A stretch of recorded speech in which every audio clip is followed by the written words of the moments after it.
লন্ডনে ডক্টর ইউনূসের আওয়ামী লীগকে অরাজনৈতিক বলা কতটা গ্রহণযোগ্য। এবং সর্বশেষ জানাবো, শাপলা গণহত্যায় মাস্টারমাইন্ড ছিলেন শেখ হাসিনা। এতক্ষণ শুনছিলেন সংবাদ শিরোনাম, এবার বিস্তারিত।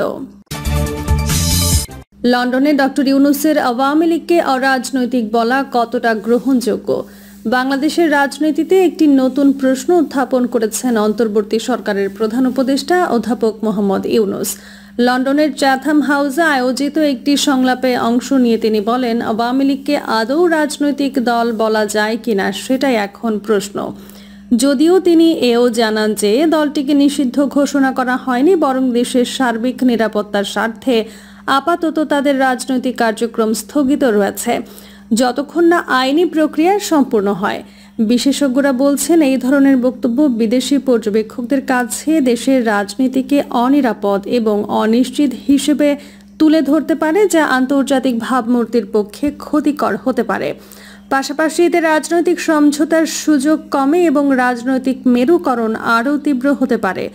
একজন দায়িত্বশীল রাজনৈতিক নেতৃত্বের পক্ষে বিদেশে দেশের অভ্যন্তরীণ বিষয় নিয়ে কথা বলার সময় আরও সংযত, কৌশলী এবং তথ্যভিত্তিক হওয়াই বেশি কাম্য। এদিকে গণমাধ্যমের স্বাধীনতা প্রসঙ্গে তিনি দাবি তোলেন, তার সরকার ক্ষমতায় আসার পর থেকেই সাংবাদিকদের স্বাধীনতা আগের যে কোনো সময়ের তুলনায় বেশি প্রসার পেয়েছে। সংবাদ মাধ্যম এখন মুক্তভাবে কাজ করতে পারছে বলে দাবি করেন তিনি। এ সময় তিনি আরও জানান, জুলাই মাসে দেশের সব রাজনৈতিক দলকে নিয়ে জুলাই চার্টার ঘোষণা করা হবে। এই দলিলের ভিত্তিতেই আগামী নির্বাচন অনুষ্ঠিত হবে। তবে কেউ কেউ প্রশ্ন তুলেছেন, কেন সংস্কার সংক্রান্ত বিষয়ে গণভোট আয়োজন করা হচ্ছে না। উত্তরে ইউনূস বলেন, গণভোট অনেকের কাছে অর্থহীন মনে হতে পারে, কারণ অনেকেই বোঝে না এর তাৎপর্য। তাছাড়া দলগুলো যদি একমত হয় তাহলে গণভোট ছাড়াই সিদ্ধান্ত বাস্তব ভিত্তিক হবে। আওয়ামী লীগের নির্বাচন থেকে বাদ পড়া, সামরিক বাহিনীর ভূমিকা এবং নির্বাচন নিয়ে আশঙ্কা বিষয়ে প্রশ্ন করা হলে অধ্যাপক ইউনূস বলেন, এটি হতে যাচ্ছে বাংলাদেশের ইতিহাসের সবচেয়ে সুন্দর নির্বাচন। তিনি জানান, প্রায় 17 বছর পর জনগণ একটি প্রকৃত অর্থে অংশগ্রহণমূলক নির্বাচনে ভোট দেওয়ার সুযোগ পাচ্ছে। নতুন ভোটারদের জন্য এটি একটি আবেগঘন এবং ঐতিহাসিক মুহূর্ত বলে তিনি মনে করেন। অনেক তরুণ তরুণী প্রথমবারের মতো ভোট দেবে। এতে ভোটাধিকার ছিল কিন্তু কখনো ব্যবহার করতে পারেনি। এবার তাদের সেই সুযোগ এসেছে। এটাই নতুন বাংলাদেশের সূচনা। তিনি বলেন, এই নির্বাচন কেবল রুটিন পরিবর্তনের নির্বাচন নয়, বরং এটি একটি নতুন বাংলাদেশ গঠনের রূপান্তরমূলক পদক্ষেপ। তিনি আরও বলেন, যারা জীবন দিয়েছে গণতন্ত্রের জন্য, এই নির্বাচন তাদের স্বপ্নের প্রতিফলন।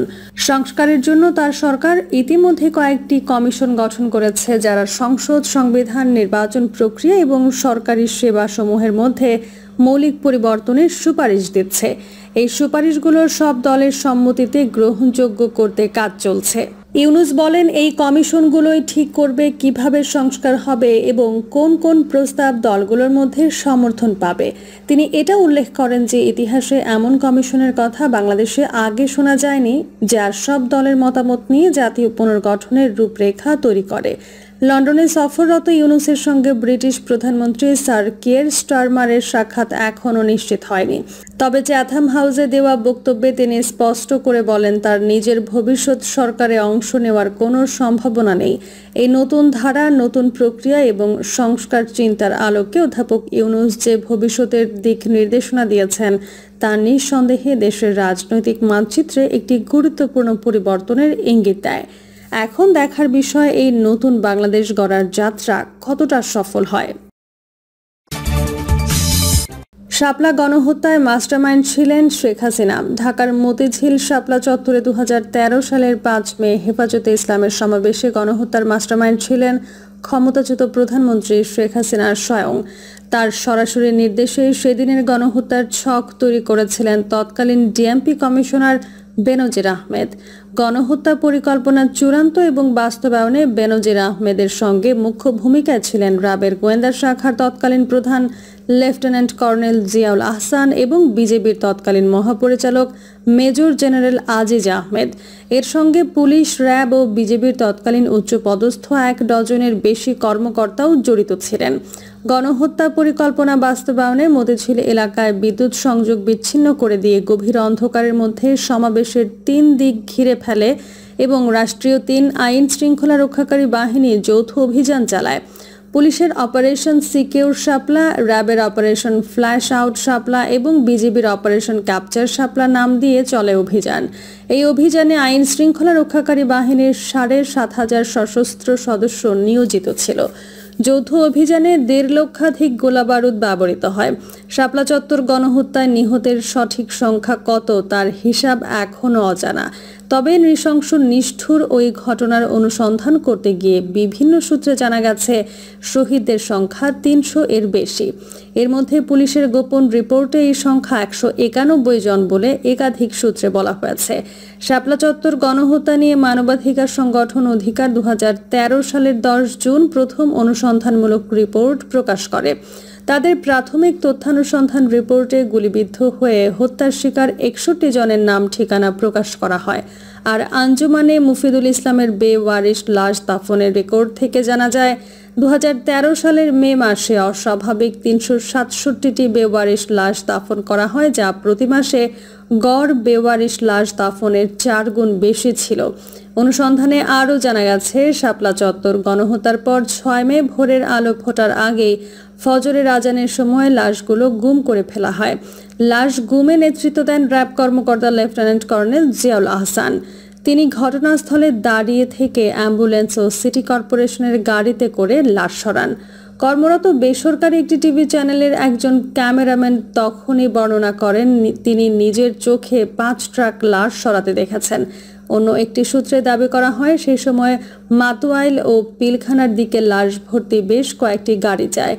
জুরাইন কবরস্থান ও আজিমপুর কবরস্থানে বেওয়ারিশ লাশ দাফন হলেও রেকর্ড রাখতে দেওয়া হয়নি। শাপলা চত্বরের লাশ গুম করার পর দমকল বাহিনী ও ওয়াসা থেকে পানির গাড়ি আনিয়ে রক্তাক্ত শাপলা চত্বর ধুয়ে মুছে পরিষ্কার করে সব আলামত নষ্ট করে দেওয়া হয়। গণহত্যার ওই ঘটনা ধামাচাপা দেওয়ার জন্য হেফাজত নেতাদের দেখে দেখে মামলা দেওয়া হয়। ঢাকায় এমন 53টি এবং সারা দেশে 80টি মামলায় হেফাজতে ইসলামের হাজার হাজার নেতাকর্মীকে আসামি করা হয়। মাদ্রাসায় হানা দিয়ে বলে দেওয়া হয় কোনো কিছু প্রকাশ করা হলে রেহাই দেওয়া হবে না। আইন শৃঙ্খলা রক্ষাকারী বাহিনী আলেম ওলামা ও মাদ্রাসার ছাত্রদের সম্পূর্ণ চুপ থাকতেও হুকুম দেয়। শাপলা চত্বরে 2013 সালের 5 মে রাত্রি ছিল রাষ্ট্রীয় বাহিনী কর্তৃক নৃশংস হত্যাযজ্ঞের এক ভয়ঙ্কর রাত। ওই রাতে মতিঝিল এলাকায় বিদ্যুৎ বন্ধ করে দিয়ে ভয়ঙ্কর এক নৃশংস পরিকল্পনা বাস্তবায়ন করে পুলিশ, র্যাব ও বিজিবি যৌথ অভিযানের মাধ্যমে। অভিযানে গুলি, টিয়ারশেল ও সাউন্ড গ্রেনেড দ্বারা আক্রমণ চালিয়ে হেফাজতে ইসলামের আলেম ওলামা, মাদ্রাসা পড়ুয়া ছাত্র এবং এতিম শিশুদের বিপুল সংখ্যায় নিষ্ঠুরভাবে হত্যা ও আহত করে বিভীষিকাময় অবস্থার সৃষ্টি করে, যা ছিল ইতিহাসের এক নজিরবিহীন নেক্কারজনক ঘটনা। ওই ঘটনা ঢাকায় 71-এর 25 মার্চের কালো রাতে পাক বাহিনীর সার্চলাইট অপারেশনের কথাই স্মরণ করিয়ে দেয়। শাপলা চত্বরের সমাবেশ ও গণহত্যার প্রেক্ষাপট যেভাবে তৈরি হয়, মুক্ত মতের নামে মহান আল্লাহ, মহানবী হজরত মুহাম্মদ সাল্লাল্লাহু আলাইহি ওয়াসাল্লাম ও ইসলামের মৌলিক বিধিবিধানের বিরুদ্ধে এক শ্রেণীর ব্লগার ব্লগে এবং সামাজিক যোগাযোগ মাধ্যমে অশালীন ও কুরুচিপূর্ণ লেখালেখি একটানা চালাতে থাকে। ব্লগারদের এমন সাম্প্রদায়িক উস্কানের ব্যাপারে তৎকালীন শেখ হাসিনার সরকার ছিল সম্পূর্ণ নিশ্চুপ। উল্টো ব্লগারদের বিরুদ্ধে কেউ প্রতিবাদ জানালে জঙ্গি ও সন্ত্রাসী আখ্যা দিয়ে তাদের বিরুদ্ধে নেমে আসত অত্যাচার, নির্যাতনের খড়গ।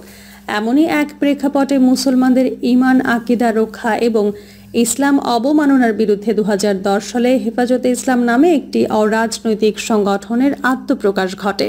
ইসলাম বিদ্বেষী কথাবার্তা যখন ব্যাপকভাবে চলতে থাকে, তখন হেফাজতে ইসলাম বড় বড় সমাবেশ আয়োজন করে এর প্রতিবাদ জানাতে থাকে। শেখ হাসিনা ও তার আওয়ামী লীগ সরকার ক্ষমতার মসনদ হারানোর ভয়ে হেফাজতের বিরুদ্ধে ব্যবস্থা নেওয়ার সিদ্ধান্ত নেয়। জামায়াত নেতা আব্দুল কাদের মোল্লা সহ অন্যদের ফাঁসি নিশ্চিতের দাবিতে শাহবাগে গণজাগরণ মঞ্চ গড়ে তোলা হয়। শেখ হাসিনার সরকারের পৃষ্ঠপোষকতা করে। গণজাগরণ মঞ্চের নায়ক হিসেবে নির্বাচন করা হয় ডক্টর ইমরান এইচ সরকারকে। শাহবাগে গণজাগরণ মঞ্চ অবস্থান নেয়। সেখানে ইমরান এইচ সরকার যা নির্দেশ দিতেন সচিবালয় সহ সর্বত্র তা পালিত হতো। গণজাগরণ মঞ্চ থেকে আমার দেশ সংগ্রাম, নয়া দিগন্তর সহ বিভিন্ন পত্রিকা এবং ইসলামী ব্যাংক বাংলাদেশ সহ বিভিন্ন ইসলামী ব্যাংক বন্ধ করে দেওয়ার হুমকি দেওয়া হয়। তাদের ফ্যাসিবাদী ভূমিকা তুলে ধরে শাহবাগে ফ্যাসিবাদের পদধ্বনি শিরোনামে রিপোর্ট প্রকাশ করে। শাহবাগীদের ইসলাম বিদ্বেষী অবস্থান এবং ফ্যাসিবাদী আচরণের প্রতিবাদে হেফাজতে ইসলাম রাজধানীতে বিশাল সমাবেশ করে 13 দফা দাবি মেনে নেওয়ার জন্য সরকারকে 2013 সালের 23 এপ্রিল পর্যন্ত আলটিমেটাম দেয়। দাবি মানা না হলে 5 মে 2013 ঢাকা অবরোধ কর্মসূচি ঘোষণা করে হেফাজতে ইসলাম, কিন্তু ওই দাবি সরকার মানেনি। ফলে 5 মের নির্ধারিত দিনে সারা দেশ থেকে লাখ লাখ ওলামা, মাশায়েখ ও তৌহিদি জনতা ঢাকা আসে। প্রিয় দর্শক, এই ছিল এখনকার সর্বশেষ সংবাদ। আপডেট সব সংবাদ পেতে চ্যানেলটি সাবস্ক্রাইব করে বেল আইকনটি ক্লিক করে রাখুন।